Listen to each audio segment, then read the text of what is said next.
it was a deliberate move. You knew what you were about to say by 2018, that actually you had failed, but you knew that you would not make it there. No, that was not the thinking then. The thinking then was that it's like when you have any other plan. You have planned, and maybe things don't work the way you had anticipated. This is not something strange in real life.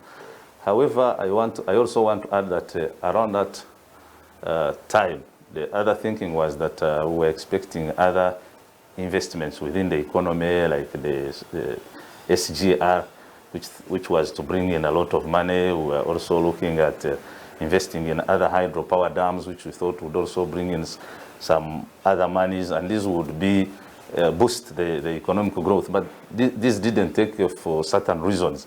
And all these definitely had to have an impact on the anticipated growth rate, which would really drive the economy to support this idea. Well, okay, if I'm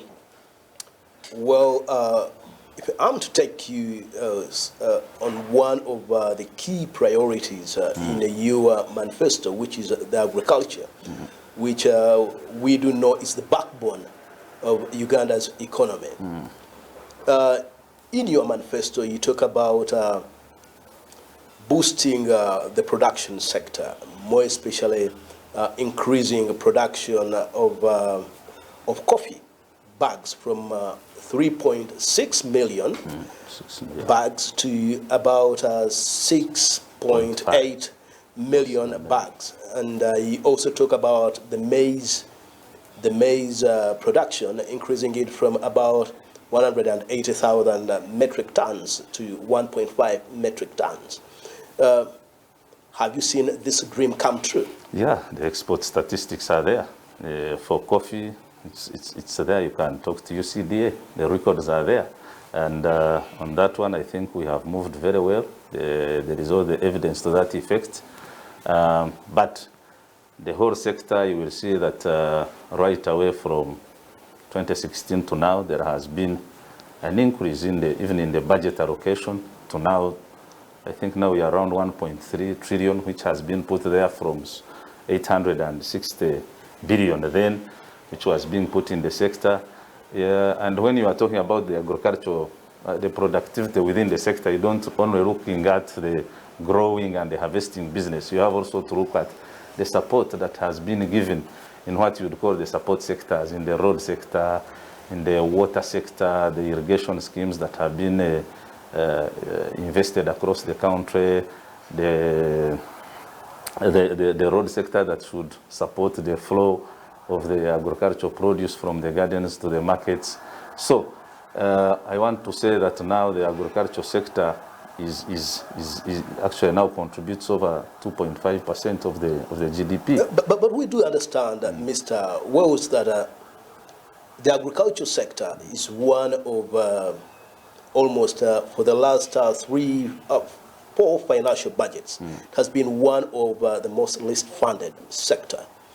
And for you to come out and tell us that by 2016 to date, we are talking about like 3 financial sectors, that you have managed to turn around that sector. Yet we do understand that there have been cries from farmers that the climatic factors have not been well favorable for them. To the forces of demand and supply in the market, also it has been an issue. And so how do you explain that? Like I said, a manifesto is a plan. And there are so many issues you are looking at and so many assumptions you are making at the formulation of a plan. Now, when it comes to that specific sector, you don't need to look at probably, that's why I'm saying agriculture is not about planting, harvesting, and taking to the market. You have also to look at how the entire economy has been supported to facilitate that. I will tell you now that the road network across the country is much better. I must agree with you that we still have challenges in the markets because not all what is produced is able to be marketed. And you have seen a number of times from where the principal is trying to emphasize how we can build the regional markets and the African markets so that we can be able to have all what we produce be marketed. The marketing aspect is still a very big challenge. You have seen how government has moved into tractorize, giving tractors every district to improve the commercialization of that. It has also moved into supporting the cheap credit by capitalizing UDB. Now we have, I think we have this financial year, they put in like over 1 trillion. So all these are interventions that are aimed to support that, that kind of drive, but in a different way. I've also told you about what investments have been in the water sector, moving water into the stressed areas, introducing the irrigation schemes, introducing the gravity flow schemes. All these are intended to support that sector, although they are indirectly not in the sector, but implemented by different sectors. But at the end of the day, the success of all this will also lead to productivity. If you were to give it in terms of percentage, that sector, yeah, what would be the percentages that you would give it? I think we are over 65% in terms of performance. Really? Yeah. Because I do understand that in Uganda, yeah, you still run, in the agricultural sector is still operated along subsistence yes. kind of farming. You are not into yet the commercial farming. So for you to rate it at 60, 65%, that would be giving it a lot of percentage, because I know for a fact that the president in 2016, he did talk about mechanization of agriculture, talking about shifting from rudimentary methods of agriculture to modern methods of agriculture using tractors and so on, combined harvesters. But about a year ago, that seemed not to be forthcoming well. And we did see the Minister of Agriculture making a U-turn of resorting to rudimentary methods, supplying over 1 million hose. The aspect of still giving hose is by the fact that if you have done a study across this country, you also need to look at what we call land holding. The land holding is on average is maybe 3 to 4 acres per household. And then you are not going to talk of use of a tractor on that kind of landhold. Now, commercialization or modernization of agriculture does not apply when you have applied tractors and other heavy machinery. It also means intensive approach to the methods you are applying on the garden. How are the agronomical practices? How are the application of the fertilizers? How are the post-harvest mechanism? And all these, I think the government has tried its level best to make sure that they are minimally in place. I know we are not there, but there is a direction to that. One of the biggest challenge was the extension workers, whom I think government also availed budget to make sure that they are recruited in the local government to support this. And I can see an increase in the awareness of the importance of the agriculture to the economy. I can see people trying also to adopt new methods of farming as opposed to before. So the use of a hoe does not necessarily mean that we are rudimentary, but it is also an issue that we have to look at what kind of land holding do our citizens have at household level.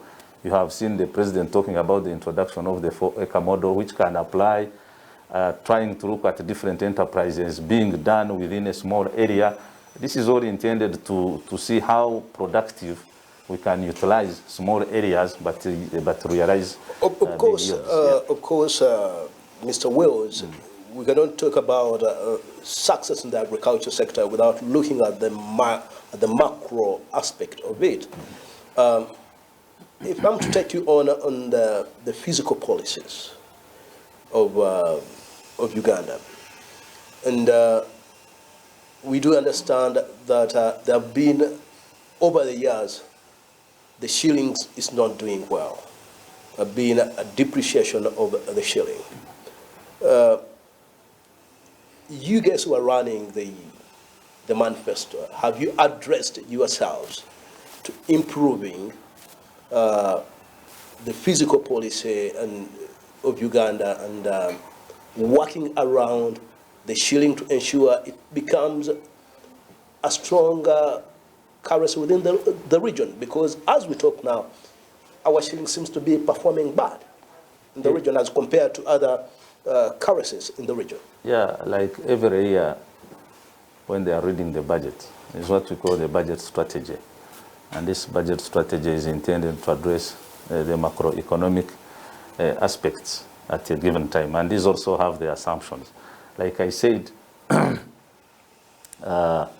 some of the assumptions set at the beginning of each financial year may not necessarily be realized because of one reason or the other.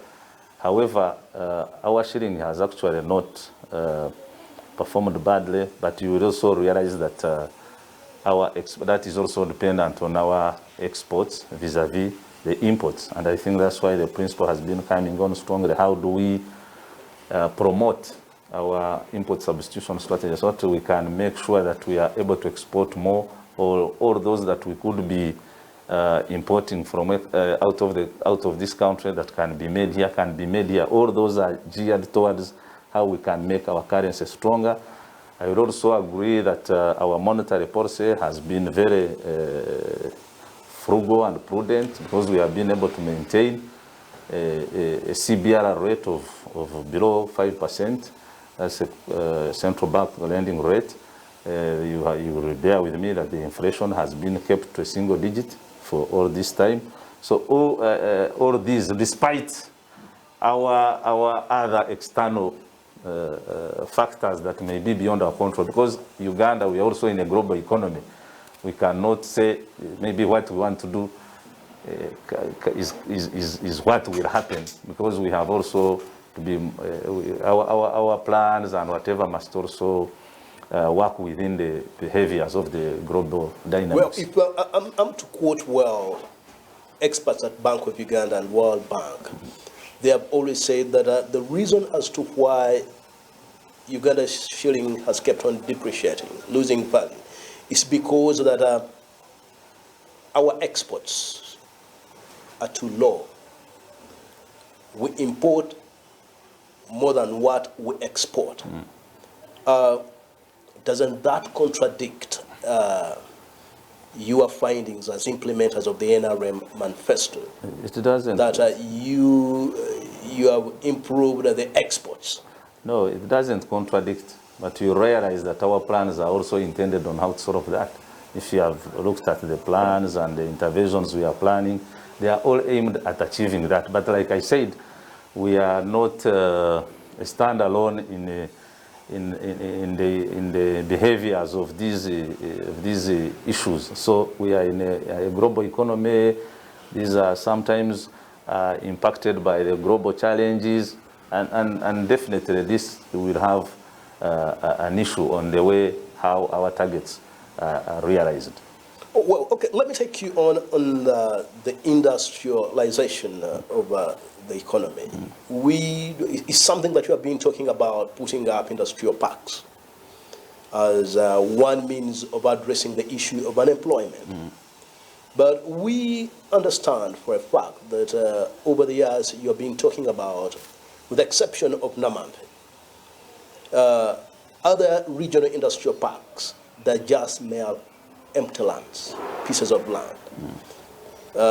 You promised Ugandans that at the tail end of this tenure, you will have put up several industries in those pieces of land that you earmarked as industrial parks. But we do understand that the Mbale Industrial Park almost has either like one or two. The Kasese Industrial Park is there, but it has nothing other than the existing factories that were there, and many others. But even there have been those voices, economic experts who have also alluded to the fact that even the Namambe Industrial Park is just a mere assembling point. What has happened? The way you are talking, it's like you are thinking these are just a one-day event things. It's a process to get where we want to be. Our target actually was around 22 industrial parks. I think this was contained in the presidential directives, and I can now confidently say that over 9 industrial parks are up and running with the minimum infrastructure of power and water. And because of the investment confidence and interest, we can see even some areas being targeted, like in Karamoja. You have not mentioned Tororo, where we now have a few other industries working. So it's a process, but you have seen most of the time the president being in the drive of trying to woo investors and make sure they come on board and do and take up some of these opportunities that the country is offering. But we have also, I think, been short of resources on how best we can also look at other interventions, like maybe moving like incubation centers and skilling centers into these industrial centers, so they can be, so that we can have some startups within these areas, and then they can contribute to the bigger development of where we want to go. Of course, we have also been having challenges of moving the minimum infrastructure, doing roads, doing power, doing water services into these areas so they can also become attractive. Associated with that, of course, there are issues also of corruption, where you find some of these lands have been allocated to prospective people who would take up this for that purpose. Then you find they have been now leasing this land to other or selling land off. And you can see of recent, even I think in cabinet just recently passed a new regulation to curb that kind of behaviors, because you at strategic level you may set out something that is good, that is well intentioned, but maybe at implementation level it has a few setbacks, not because you don't want to move there, but because these are things maybe you had not anticipated. But do you find, when you are implementing this manifesto, do you see a political will? Of course. Of fighting corruption? Of course. Because we do understand even on the corruption, the starting point would be there is no way how we can have an absence of political will on something that we had a contract with the citizens, because that's why this government is there. This is a social contract. This is why our manifesto was chosen from others. So that one is given. Now, the issue of fighting corruption, like I have always said from time to time, is, I think, a corrective effort. And I think it's high time all of Ugandans looked at this as a national vice, where we need to come out and support every effort. But if we want to isolate it and look at it and say, this is a problem that is going to be solved by the president, this is a problem that is going to be solved by the police, this is a problem by pointing fingers and failing to appreciate that, no, this is something that is terrible for our country, and each of us, what role do I play in ensuring that this is fought? To me, I think that would be where we need to move, and that's a rather personal opinion, but the goodwill on part of government is there. The policies have been put in place, the laws have been put in place, and I think it is about all of us at the implementation chain to make sure that this is... Well,